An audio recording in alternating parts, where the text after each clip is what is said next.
Greg Abbott and border czar Mike Banks. Gentlemen, good morning to you. And Mr. Banks, thank you for your time. I know you've been out and about.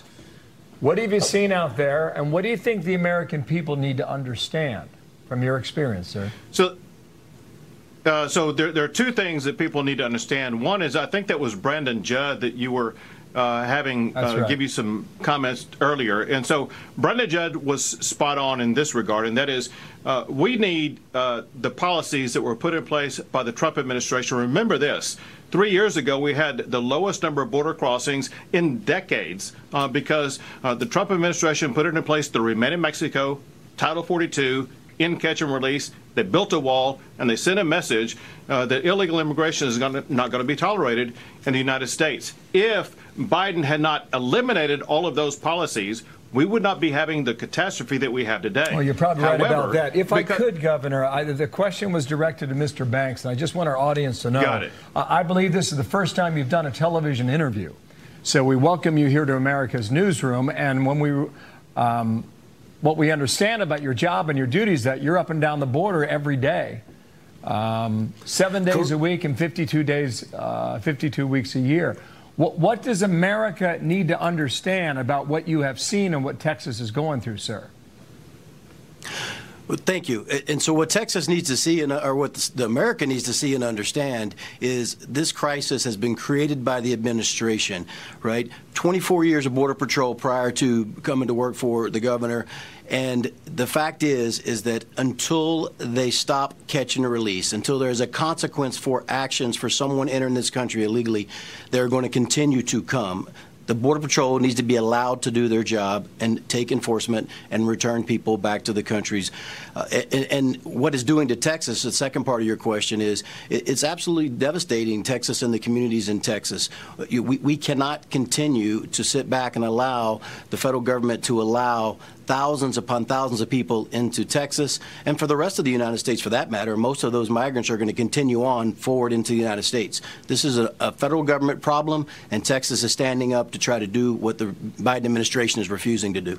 Governor Abbott, yesterday, President Biden said that the border is going to be chaotic for a while when Title 42 ends.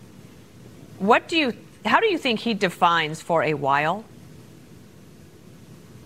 For the rest of his tenure as president of the United States is the reality. But Dana, think about the contrast of what the president just said and what you've seen Secretary Mayorkas say when he's repeatedly said that the border is not open, the border is closed.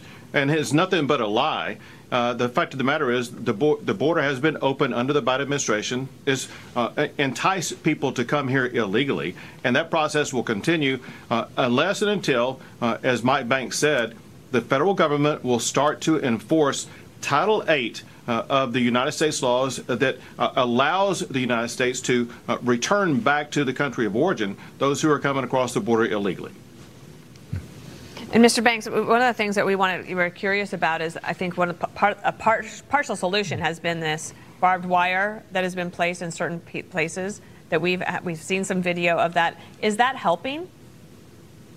It's absolutely helping. If you look at the area in Brownsville, Texas, where the governor activated the Texas Tactical Border Force, and we went down there and we started repelling people from coming into the country illegally, you've seen a dramatic decrease in that area, a dramatic decrease. And so the fact is, where there is deterrence, right, you fix the problem. And until the federal government starts doing their job and providing consequences and deterrence, the state of Texas is going to continue addressing the illegal flow everywhere it pops up. Okay. Title 8 apparently, Governor, is going to go into effect. And Title 8 is loosely defined that if you cross the border and you did not seek asylum in Mexico first, you can be kicked out. Is that happening? Do you expect that to happen? Well, the Biden administration says that it's going to start happening, but the Biden administration has said a whole lot of things during his entire tenure as president that's never happened. And so I have zero trust that the president or the people working under him will actually enforce the laws that already exist in the United States and expel migrants and secure the border. Gentlemen, thank you for your time as we kick down to the end of Title 42. Your work has already been busy, and it's about to get even more so. Yes, indeed. Thank you, gentlemen. And to Mr. Banks, your first appearance, well Yes. done. Thank you for joining us right Honor here. to have I mean, some of these images are just